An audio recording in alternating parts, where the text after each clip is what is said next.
वो क्या मुनिवर? माता, आपने शरीर का ध्यान रखने की बात कही। ये किस प्रकार करना होता है? इसमें यह ध्यान रखना चाहिए कि बच्चों का खान पान ठीक रहे, धरती माँ का आदर करे, भोजन व्यवस्थित करे, व्यक्तिगत साफ सफाई, अनुशासन, पढ़ाई आदि सब कुछ अच्छे से हो। बच्चों को इस तरह से बड़ा करना कि लगे वो आत्म साक्षात्कारी है और वे परमात्मा की संतान है। धन्यवाद माते। नारायण नारायण। या तो समझ गया। पर माते, स्त्री जो ज्ञान बच्चों को दे रही है, वह ज्ञान स्त्री को कैसे मिलेगा? नारद जी, आप एक एक करके आज सारा ही जान लोगे, है ना? माते, अब यह जो चंचलता मुझ में है, यह भी तो प्रभु की ही देन है। इस बात का उत्तर यह देवी देंगी।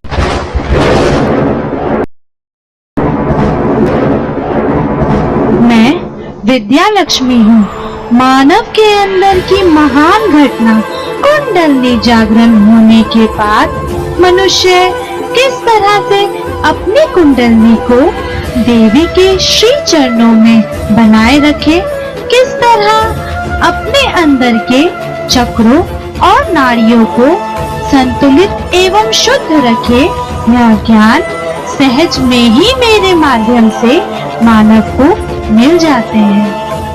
क्या अपने को ठीक करके मानव सब ठीक कर सकता है? नारद जी, बहुत ही सुंदर प्रश्न किया है आपने। जैसे ही मानव अपने अंदर के गूढ़ ज्ञान को जान लेता है, वैसे ही उसे अपने चक्रों को ठीक रखने का ज्ञान प्राप्त हो जाता है। साथ ही दूसरे मनुष्य के भी उत्थान में सहायता कर पाता है। सबके कष्ट दूर होंगे, तभी मानव जाति परम उत्थान को प्राप्त कर पाएगी, अन्यथा नहीं। मुझे तो शंका है देवी, क्या मनुष्य यह कर पाएगा? नारायण नारायण। नारद मुनि, हमें पता है कि आप चतुराई से और बातें पूछ रहे हैं। आप निश्चिंत रहिए, आपकी सभी शंका का समाधान होगा। जब तक ये सभी समाधान समझ नहीं लेंगे, यहाँ से जाएंगे भी नहीं। आपसे परे क्या है देवी? वैसे मैं यह सोच रहा था कि इस अद्भुत विद्या को प्राप्त करने के लिए मानव को क्या कोई चढ़ावा देना चाहिए? मुनिवर, आपका आशय समझ गई हूँ मैं। माना जाता है कि चढ़ावे के माध्यम से देव को प्रसन्न किया जा सकता है, परंतु कुंडलनी जागरण देने वाली देवी को तो कुछ अर्पण किया ही नहीं जा सकता। उनको प्रसन्न करने का मात्र विकल्प है कि अपनी कुंडलनी शक्ति को जगाए रखे, उसकी सुगंध सर्वत्र फैले। सुगंधित पुष्प यदि अर्पित करे तो इससे अपने स्वादिष्ठान चक्र को स्वच्छ रखा जा सकता है। पवित्रता बनाए रखे मूलाधार को स्वस्थ रखा जा सकता है। कुंडलिनी शक्ति ऊपर बढ़ती जाएगी तो बस समस्या का समाधान होता जाएगा। पूरी मानव जाति प्रभु को पुष्प अर्पित करती है माते, फिर भी तो उनको समाधान नहीं मिलता। आत्म साक्षात्कार के बिना कुछ प्राप्त नहीं होगा मुनिवर। पुष्प, फल आदि अर्पित करना तो मात्र एक कर्म कांड हो जाता है। ईश्वर को पाना है तो आत्म साक्षात्कार को ही पाना होगा, बस यही एक मार्ग है। धन्यवाद माते। प्रभु, मुझे अब यह ना कहिएगा कि मैं जा सकता हूँ। मुझे पता है मुझे अभी बहुत कुछ जानना बाकी है। नारायण नारायण। आज आपको हम जाने भी नहीं देंगे मुनिवर। ज्ञान को धरती पर प्रसारित करने में आप भी तो सहयोग कर रहे हैं। मैं तो प्रभु का सेवक हूँ। आओ, तुम्हें मैं सौभाग्य लक्ष्मी के दर्शन कराता हूँ। मैं हूँ सौभाग्य लक्ष्मी। भाग्य, वो भी 100 गुना। कृपया बताइए देवी, किस तरह से आपके तत्व को प्राप्त किया जाए? मुनिवर, हर प्रयास में और हर कार्य में जब शुभ का समावेश हो जाए, समझिए सौभाग्य लक्ष्मी का आगमन हो गया। इस तत्व की जागृति से न सिर्फ जीवन आसान हो जाता है, सब कुछ सहज सरल हो जाता है। मानव जो भी कार्य करता है वह आशीर्वादित होता है।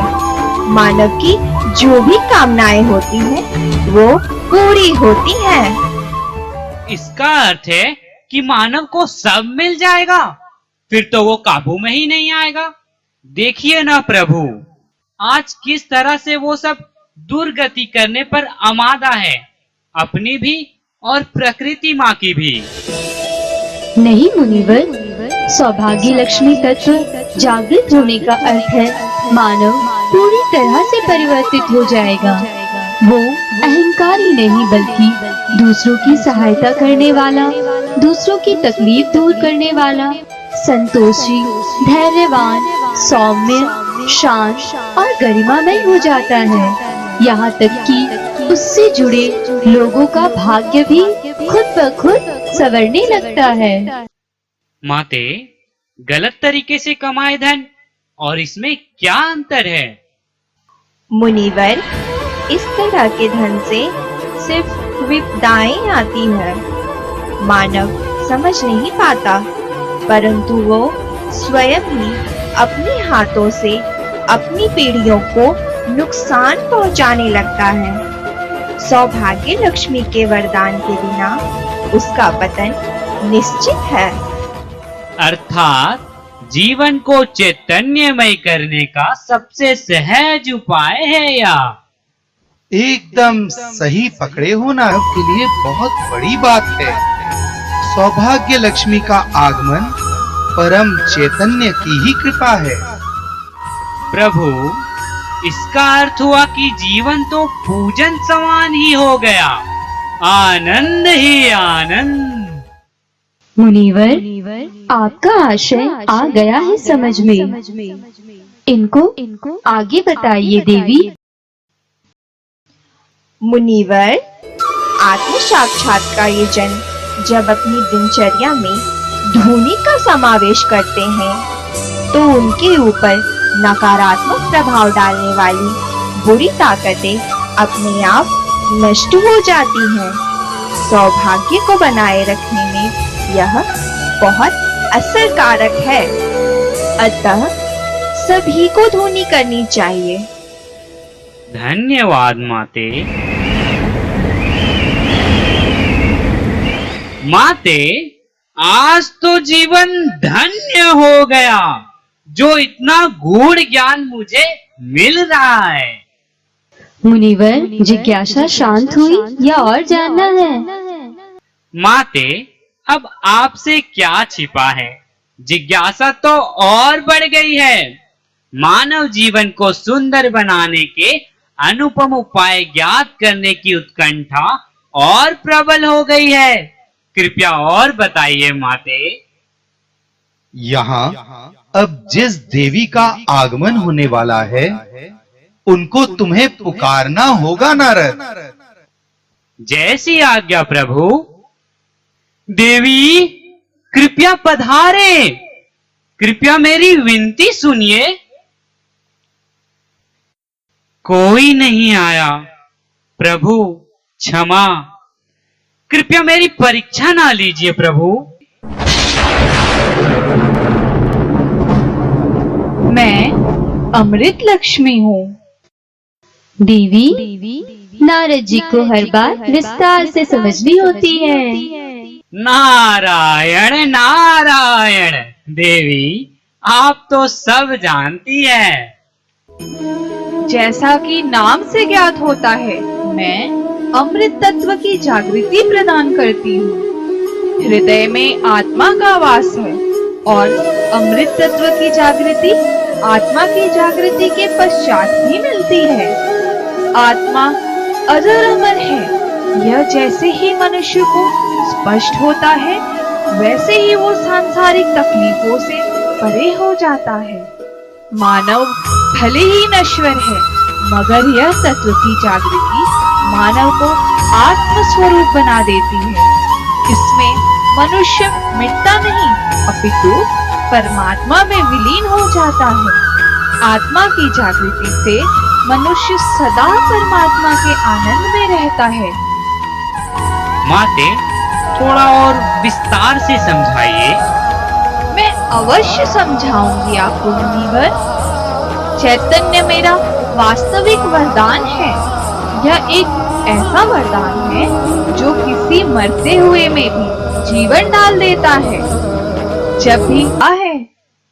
परंतु देवी, मानव तो छोटी छोटी बातों में विचलित हो जाता है। उसका कोई उपाय है क्या? मुनिवर, आत्म तत्व की जागृति अमृत तत्व की जागृति है। परमात्मा की प्रेम का अमृत पीने वाले कभी विचलित नहीं हो सकते। माते, आंखें खोल दी आपने मेरी। परंतु मनुष्य तो जब तक आत्मा के पथ से भटक जाते हैं, आत्मा के प्रेम के प्रति उसमें कोई संवेदनशीलता नहीं होती। मुनिवर, आत्म तत्व की जागृति और मेरे वरदान से मानव निस्वार्थ प्रेम करना सीख जाता है। निस्वार्थ प्रेम करने वाले लोग विचलित नहीं होते। धन्यवाद माते। नारद, तुम मुझसे प्रेम करते हो ना? विचलित होते हो क्या?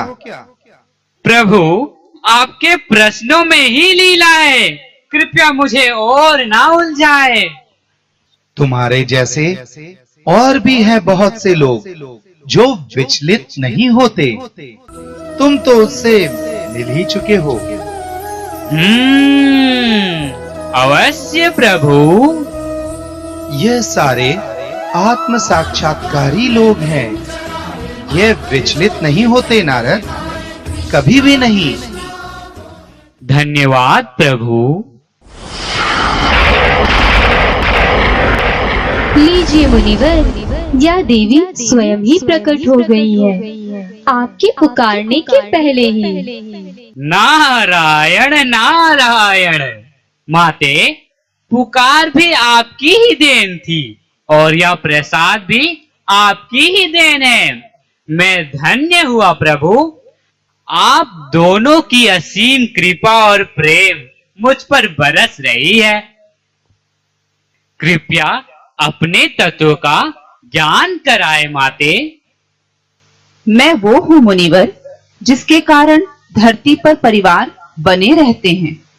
मैं गृह लक्ष्मी हूँ। हे देवी, आपसे तो मुझे कितना कुछ जानना है।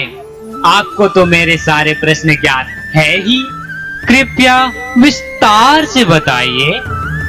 मैं हूँ प्रेम, धैर्य और माधुर्य का प्रतीक। हर मनुष्य को आत्मनिरीक्षण करना चाहिए कि क्या उसमें गृह लक्ष्मी का गुण है।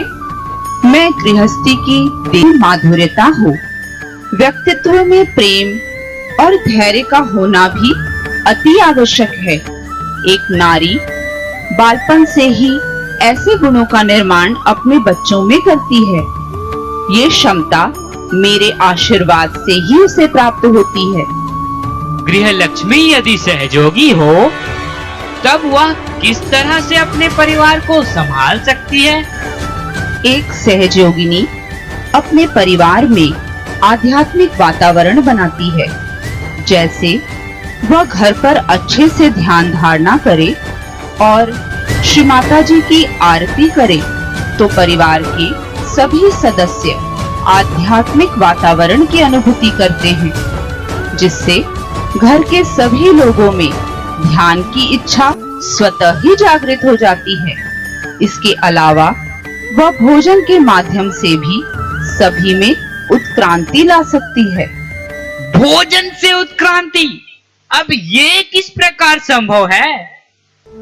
अगर वह अन्नपूर्णा का मंत्र लेकर भोजन पकाए तो घर के सभी सदस्यों के नाभि चक्र पर प्रभाव पड़ता है, और जैसे ही नाभि चक्र स्वच्छ होने लगता है, वैसे ही सभी में उत्थान प्राप्त करने की इच्छा प्रबल हो जाती है। माते, अब तो मैं आपके हाथों से बना खीर खा के ही जाऊंगा। वही तो मेरे लिए अब अमृत समान है। यदि श्री गृहलक्ष्मी का आशीर्वाद प्राप्त ना हो तो क्या होता है? तो घर घर नहीं, सिर्फ एक मकान बनकर रह जाता है, जहां सुख शांति का नामो निशान नहीं रह जाता। गृहलक्ष्मी कोई स्त्री नहीं, यह एक तत्व है जो कि सभी मनुष्यों में होता है। गृहलक्ष्मी के आशीर्वाद के अभाव से पृथ्वी लोक में कोलाहल मचा हुआ है। फिर तो श्री गृहलक्ष्मी का आशीर्वाद तो अनिवार्य है। मनुष्य घर लौटे और उसे कोई सुख शांति का एहसास ही ना हो, फिर तो वह नरक जैसे जीवन बिताने समान हो जाए। बाहर कोल्हू की बैल की तरह संघर्ष करो और घर आने पर जीवन संगिनी प्रलय का निर्माण करती हुई मिले। ऐसे में जीवन पाताल लोक से भी निम्न श्रेणी का हो जाएगा। हाँ नारद, गृहलक्ष्मी के तत्व के जागरण से ही इन सभी समस्याओं का निवारण हो सकेगा। गृहलक्ष्मी में ऐसे गुण होने चाहिए जिससे वह पूजनीय हो गया प्रभु। धन्यवाद माते। प्रभु, माते, यह कृपा इतनी आसानी से मानव तक पहुंच रही है, यह क्या है? क्या यह चमत्कार है? ये सदाशिव की कृपा से माँ आदिशक्ति ने सहज योग ध्यान मानव तक पहुंचाया। धरती पर अवतरित होकर स्वयं माँ आदिशक्ति ने उनको सब सिखा दिया। यह माँ के सहज प्रेम का ही चमत्कार है। नारायण नारायण। तो प्रभु, अगला लक्ष्मी स्वरूप भी कुछ महत्वपूर्ण तत्व की जागृति हेतु ही होगा। मुनिवर, खुद ही देख लीजिए। मैं राजलक्ष्मी हूँ। मेरे आशीर्वाद से साधारण से मनुष्य को भी राजाओं सी गरिमा प्राप्त हो सकती है। ऐसे लोगों के आचरण में राजा महाराजाओं का प्रताप झलकता है। मेरे आशीर्वाद से मनुष्य अत्यंत भव्यता पूर्वक लोगों से व्यवहार करता है, मानो किसी रजवाड़े का राजा अपनी प्रजा से बात कर रहा हो। मेरी जागृति से ही मनुष्य आर्थिक स्थिति और दूसरी उच्च स्थितियों को प्राप्त करता है। अच्छा माते, मुझे तो यह ज्ञात ही नहीं था। शक्तिशाली होने के बाद भी उसमें थोड़ा सा भी घमंड नहीं होता। इस तत्व की जागृति से पूरे समाज, देश और संसार में संतुलन स्थापित किया जा सकता है। जब सब कुछ पर्याप्त मात्रा में उपलब्ध हो तो फिर चिंता ही क्या रहेगी मानव को। पर्याप्त का ही भान तो नहीं है मनुष्य को। देवी, इसका कोई उपचार है क्या? इस तत्व की जागृति ही एकमात्र उपाय है। इससे यह कष्ट भी दूर हो जाएगा। जिस नारी के अंदर आपके गुणों की जागृति हो जाए, फिर तो वह अपने परिवार में राज करेगी ना माते। अवश्य राज कर सकती है। राजलक्ष्मी तत्व उसे बहुत ऊंचे दर्जे का बना देगा। वह उस स्थान पे पहुंच जाएगी जहाँ से वह सभी को साक्षी भाव से देख सकेगी। उसके लिए सभी कुछ एक नाटक मात्र रह जाएगा। नारायण नारायण। माते, सब तो दे ही दिया आपने मानव को, फिर भी वो सत्य से कोसों दूर है। मुनिवर, इसके बारे में आपको देवी सत्यलक्ष्मी स्वयं ही बताएंगी। कठिन होगा, परंतु सहजियों के लिए यह अत्यंत आसान कार्य है। इस कलयुग में बाधाएं अत्यंत सूक्ष्म हो गई हैं। वे मानव के आज्ञा चक्र से मस्तिष्क में प्रवेश कर जाती है। नारायण नारायण। मस्तिष्क में प्रवेश कर जाती है, इससे बचाव का उपाय शीघ्र बताए माते। जैसे कि ललाट पर चैतन्यित कुमकुम लगाना। यहाँ सभी लोगों को बैठे देख रहे हैं ना मुनिवर, इन्होंने कुमकुम इसी कारण लगा रखा है। ललाट पर स्थित शक्ति केंद्र की सुरक्षा इसी कुमकुम से होती है। क्या मात्र चैतन्यित कुमकुम लगाने से इतनी सुरक्षा मिलती है? फिर तो मैं लगा ही लेता हूँ। ऐसी बहुत सी चीजें हैं जो ध्यान अवस्था को बनाए रखती है। वो क्या प्रभु? जैसे कानों में जैतून का तेल डालना, अजवाइन धुनी लेना, लीवर के योग्य भोजन करना इत्यादि। धन्यवाद माते। अगला स्वरूप माते। आज यह जो पूरा ज्ञान आप प्राप्त कर रहे हैं, यह मानव तक अति शीघ्र पहुंचाने का कार्य आपको ही करना है मुनिवर। जी माते।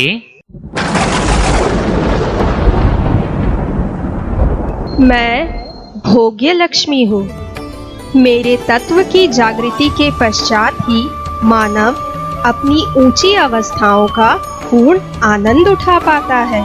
मानव चूंकि विचलित रहता है, हमेशा कुछ खोजता रहता है, इसलिए वो आनंद प्राप्त करने की अवस्था में नहीं आ पाता। परंतु परमात्मा ही आनंद है, इसलिए इस तत्व की जागृति बहुत महत्वपूर्ण है। इस तत्व की जागृति किस तरह से सहायता करती है देवी? आत्मनिरीक्षण एक परम गुण है मुनिवर। मानव को हर कदम पर यह संभलने में सहायता करता है। मानव धीमे से निर्विचारिता में प्रवेश करता है, फिर ध्यान में, फिर वो बस आनंद उठाता है। उसे धरती पर कुछ त्यागना नहीं है मुनिवर, और ऐसा भी नहीं कि उसी में डूबे रहना है। भोक्ता तो स्वयं ईश्वर है, हम तो निमित्त मात्र है। तो धरती की हर चीज का आनंद उठाना और ध्यान की गहराइयों के आनंद को प्राप्त करने में मैं उसकी सहायता करती हूँ। प्रभु, मानव को तो बहुत ऊंची चीज दे दी है माँ आदिशक्ति ने।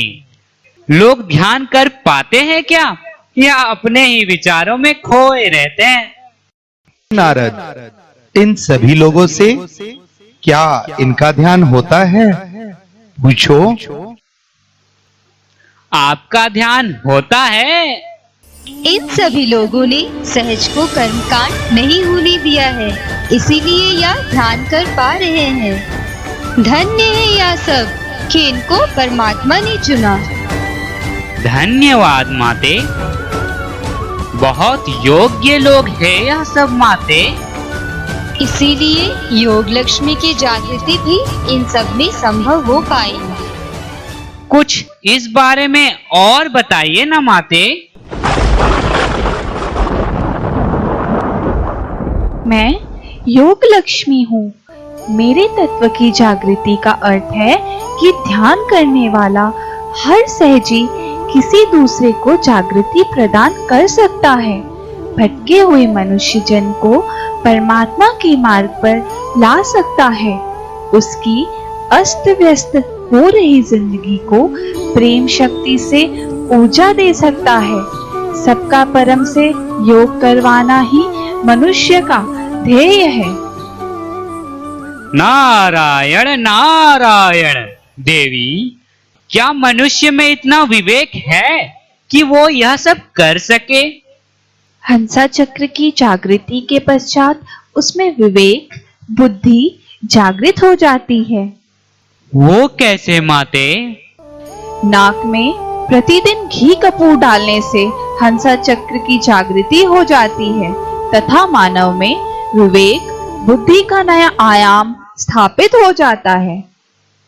परंतु माते, आजकल तो बाल को रंगने का फैशन हो गया है, ललाट को बालों से ढकने का भी फैशन। देखिए ना प्रभु इनको, ना जाने कौन सा फैशन का कीड़ा काट गया है इनको।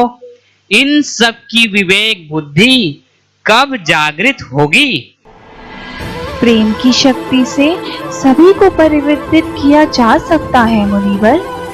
परिवर्तन के पश्चात मनुष्य ये समझ जाएगा कि ये शरीर परमात्मा का मंदिर है। इस मंदिर को किस प्रकार गरिमामय कपड़ों से ढक कर रखना है, यह विवेक भी मनुष्य में जागृत हो जाएगा।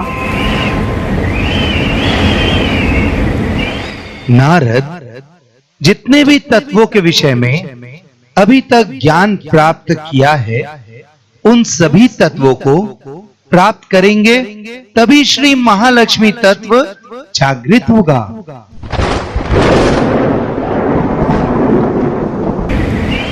अर्थात यह मानव द्वारा परमात्मा को पाने का समय है। एकदम सही नारद।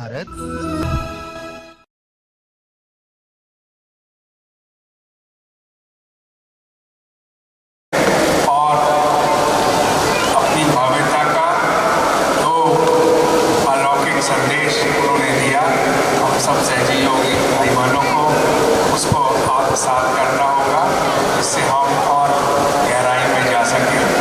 समय कम है, मैं फिर भी ये कहना चाहूँगा, जो भी हमारे भाई बहन इस कार्यक्रम में भाग लिया उन्होंने, और जो बैक स्टेज में जो भी वॉइस थी सब परफेक्ट थी। 10 आउट ऑफ 10, 100 आउट ऑफ 200 जा सकते हैं। और पुनः ये दिखाता है कि हमारी जो रांची की कनेक्टिविटी है, कितना उसमें टैलेंट है, कितना हमारे बच्चों में जो युवा शक्ति है कितने जागृत है, और जिन्होंने इसकी स्क्रिप्ट लिखी उसको भी उन सभी लोगों को मेरा प्रणाम।